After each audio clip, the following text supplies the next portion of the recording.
Em várias regiões do estado, o tempo mais seco, somado às queimadas, muitas vezes urbanas, tem intensificado problemas como as rinites e as alergias, por exemplo. E esse foi o assunto escolhido para o nosso quadro Fala Saúde de hoje. Quem está aqui comigo é o Dr. Leonardo Acatauaçu. Ele é otorrinolaringologista. Obrigado pela sua presença aqui, doutor. Obrigado, João. Tudo bem. Doutor, o senhor tem percebido esse aumento da procura das pessoas por causa desse desconforto respiratório, esses problemas aí nas vias aéreas? No caso aqui, né, que o senhor trabalha com superiores, principalmente, sim. Mas é inevitável, a gente também acaba tendo uma interface com os pacientes que têm problemas de vias aéreas inferiores também. Belém, especificamente, não costuma ser uma cidade com sazonalidade de rinite. Isso porque a sazonalidade, ou seja, as estações, estão mais relacionadas com os locais que têm pólen, que não é tanto o nosso caso aqui. Mas, no período seco, as partículas de poeira, por exemplo, a poluição, elas ficam em suspensão mais tempo. Então, acaba que isso pode agravar os problemas como a rinite e também das vias aéreas inferiores, como as asmas, as bronquites também são agravadas. Agora vamos dar uma olhada aqui no telão, doutor, comigo, que tem pergunta do pessoal com a hashtag você no JL1. Boa tarde aí para o Luiz Otávio, né? Pessoas com doenças crônicas têm mais facilidade de pegar crises alérgicas ou rinite, de terem crises alérgicas ou rinite, doutor? Não necessariamente qualquer doença crônica. Normalmente, a rinite alérgica em si, ou mesmo as outras doenças alérgicas, como a asma pode ter esse fundo também, elas costumam ser doenças crônicas que o paciente já acompanha ao longo da vida. E qual é a orientação preventiva, doutor, para essas pessoas? O que é que a gente tem que fazer? Nos locais em que o clima está mais seco, né, realmente a gente tem uma tendência de tentar orientar os pacientes a hidratar o nariz com solução fisiológica, com solução salina. Pode ser um soro fisiológico na seringa mesmo, não teria problema nenhum de fazer isso. Tem pessoas que gostam de usar umidificador de ar ou até mesmo um aerossol, e que tem indicação, ajuda também a umidificar as vias. Na impossibilidade, aquele balde de água também não está errado. Tem menos evidência e tem menos efeito, mas tem pessoas que se sentem confortáveis assim.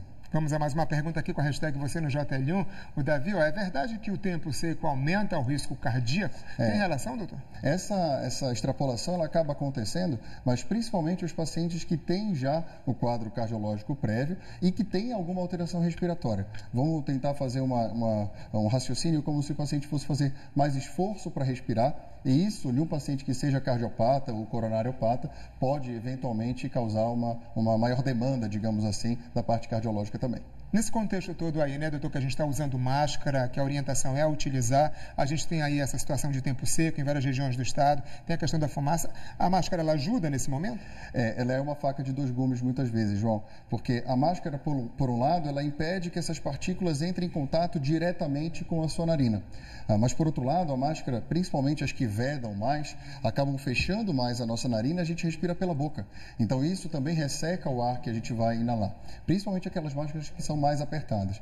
E também o paciente que tem rinite, por exemplo, ele pode também se sentir mais incomodado com o contato da partícula da máscara com o nariz, ou mesmo com o cheiro do amaciante ou do alvejante que usa na máscara de tecido. Então, tem essas duas questões. Existe um material ideal para as pessoas que têm, por exemplo, problema de rinite para utilizar da máscara? Como os pacientes riníticos já estão acostumados, é muito de tentativa e erro de observar aquela em que ele lida melhor, aquela que ele consegue ter um conforto e uma segurança de uma proteção adequada por conta do coronavírus, mas sem causar As descartáveis são mais recomendadas nesse sentido, que ela acaba tendo uma aeração, uma ventilação melhor. Agora, doutor, essa situação que a gente tem observado aqui no estado do Pará, por exemplo, essa situação das queimadas urbanas, né? Muita fumaça sobre as cidades, a gente está vendo imagens aqui, olha só, a gente percebe, isso ocorreu aqui na capital, a gente está vendo aí, próximo ali do Estádio Olímpico do Pará, a gente mostrou inclusive Belém coberta por fumaça, aí incomoda muito. Isso é uma situação perigosa, né? Complicada para quem tem qualquer problema respiratório. Sem dúvida nenhuma. Eu conversando com um paciente essa semana, ele é cuiabano e está morando aqui em Belém, e ele me falou que ele amanheceu e estava se sentindo em Cuiabá, que na época das queimadas em que isso acontece, lá, que é muito mais seco do que aqui, é um cenário que é muito frequente. E ele também é um rinítico e ele se sentiu pior imediatamente, não só de ter olhado ali o clima, mas porque essas partículas da poluição, da poeira, mesmo pelo de animal, fica em suspensão mais tempo no ar. Então, isso acaba causando o agravamento desse tipo de sintoma dos pacientes, tanto de vias aéreas superiores, como a rinite, como de inferiores também, como a bronquite e a asma. Obrigado, doutor. Daqui a pouco a gente volta a conversar. Você aí também pode mandar sua pergunta. Nossos contatos 999430001, tem o 323108 aí na tela e ainda a hashtag você no JL1. Daqui a pouco a gente volta a conversar, doutor. Até mais. A gente segue aqui no JL1 com a ajuda do otorrinolaringologista Leonardo Acatauaçu, e o assunto hoje são as consequências, né, doutor, desse tempo seco e também aí da fumaça que tem incomodado tanto, principalmente por causa de queimadas urbanas. Doutor, tem uma pergunta aqui de um telespectador que diz o seguinte: ele gostaria de saber se a rinite pode causar dores de cabeça e distúrbios até no ouvido. Sim, pode.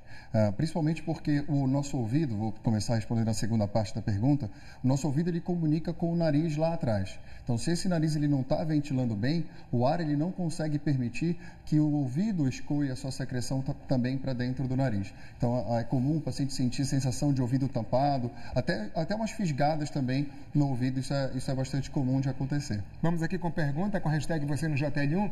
Olha aí a Vanessa Malcher, boa tarde. João, para mim, boa tarde para o senhor, doutor. Olha, o clima seco prejudica crianças com problemas de adenoides?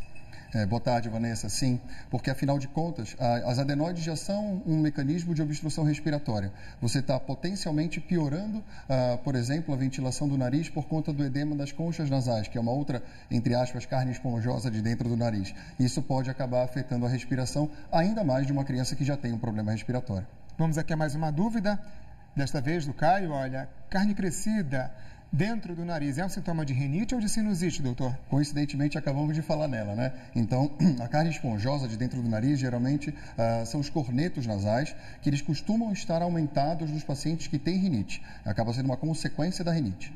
Doutor, casos de pressão alta acabam também levando consequentemente, a problemas de otite, por exemplo? Diretamente não. A pressão alta ela pode se agravar se a gente pensar numa situação de muita poluição, muita fumaça, esses locais de queimada, por conta da questão do monóxido de carbono. O paciente vai ter menos oxigenação no sangue, então ele pode ter essa consequência cardiovascular, sim. A Luciana, aqui do município do Acará, diz que tem rinite alérgica. Ela quer saber o que ela pode fazer para melhorar as crises.